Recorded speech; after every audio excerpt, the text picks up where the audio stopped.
Mesdames et messieurs, bonsoir. Vous êtes à l'heure du journal de Haïti Mega News. Voici les points qui seront développés. Le corps sans vie de l'étudiante Marlene Flora Norestan découvert à Tabar. Le Kazakh Wilkins 17 kidnappé à Delma 41.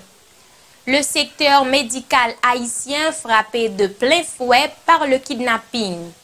L'enlèvement de Marie-Josette Malvoisin, condamnée par l'Association des pharmaciens d'Haïti. Mouvement de protestation à Petit-Gouave suite à l'enlèvement du Kazakh Wilkins 17 à Delma. Le curé de Saint-Pierre dépose une plainte contre les policiers pour usage abusif de gaz lacrymogène. 234 Haïtiens sans papier arrêtés par l'armée dominicaine. Bassin Bleu, au moins un mort et un blessé par balle en plein concert du groupe Équipe. Comme c'était dit, les autorités locales ont découvert le cadavre de l'étudiante Marlene Flora Norestan au niveau de la commune de Tabar, non loin du centre hospitalier Petits Frères et Sœurs. Ce sont les parents de la victime qui ont confirmé l'information ce lundi 26 avril 2021. Âgée seulement de 32 ans, elle a été portée disparue depuis le 22 avril dernier. Le Kazakh Wilkins 17 kidnappé à Delma 41. Wilkins 17, Kazakh de l'état de Miragouane, la deuxième commune de Petit-Gouave, a été kidnappée le dimanche 25 à Port-au-Prince. Selon les informations, le concerné a été enlevé par les ravisseurs vers les 3 heures à Delma 41, dans l'enceinte même du studio de beauté où il faisait couper ses ongles. Le secteur médical haïtien frappé de plein fouet par le kidnapping. Une mauvaise nouvelle pour le secteur médical. Une professeure à la faculté de médecine et de pharmacie a été enlevée le samedi 24 avril 2021. Marie-Josette Malvoisin est pharmacie et elle enseigne à la faculté de médecine et de pharmacie.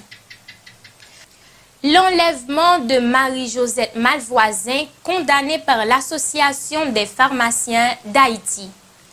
L'Association des pharmaciens d'Haïti, APH, condamne l'enlèvement de leur consoeur.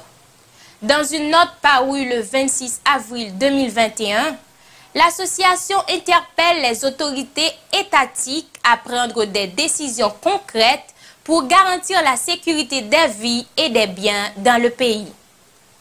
Mouvement de protestation à Petit-Gouave suite à l'enlèvement du Kazakh Wilkins 17 à Delma.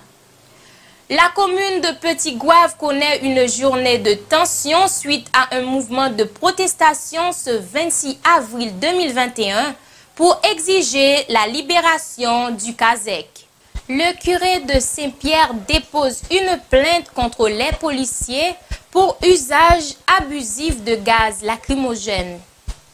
Des évêques, des prêtres, des religieux, des fidèles, entre autres, participaient à une messe le 15 avril dernier à l'église Saint-Pierre de Pétionville pour exiger la libération des religieux enlevés à la commune de Croix-des-Bouquets. Des policiers ont fait usage de gaz lacrymogène pour repousser des gens qui manifestaient aux alentours de l'église, ce qui avait créé une situation de panique au sein même de l'église. De son côté, le curé de Saint-Pierre, le père Guerlain Chancy, dépose une plainte au commissariat de Pétionville contre les policiers en service ce jour-là et exige l'ouverture d'une enquête. 234 Haïtiens sans papier arrêtés par l'armée dominicaine. Le ministère de la Défense de la République dominicaine a annoncé le samedi 24 avril 2021 l'arrestation à Dajabon d'environ 234 sans-papiers d'origine haïtienne qui tentaient de s'infiltrer illégalement en République dominicaine. Bassin Bleu, au moins un mort et un blessé par balle en plein concert du groupe Équipe. Alors qu'elle participait à un concert du groupe Équipe, 2 personnes, dont l'une d'entre elles identifiée au nom de Richard Charles Rosselin, ont été blessées par balle dans la soirée du vendredi 23 avril dans la commune de Bassin-Bleu. Selon les informations, les 2 victimes se font tirer dessus au cours d'une altercation qu'elle aurait eue avec un individu identifié comme un policier pour une affaire de chaise. Juste avant de plier bagages, je vous présente les points qui ont été développés. Le corps sans vie de l'étudiante Marlene Flora Norestan découvert à Tabar. Le Kazakh Wilkins 17 kidnappé à Delma 41. Le secteur médical frappé de plein fouet par le kidnapping. L'enlèvement de Marie-Josette Malvoisin, condamnée par l'Association de pharmaciens d'Haïti. Mouvement de protestation à Petit-Gouave suite à l'enlèvement du Kazakh Wilkins 17 à Delma. Le curé de Saint-Pierre dépose une plainte contre les policiers pour usage abusif de gaz lacrymogène. 234 Haïtiens sans papier arrêtés par l'armée dominicaine. Bassin-Bleu, au moins un mort et un blessé par balle en plein concert du groupe Équipe. C'est l'heure de plier bagages. Je vous dis au revoir et bonne soirée.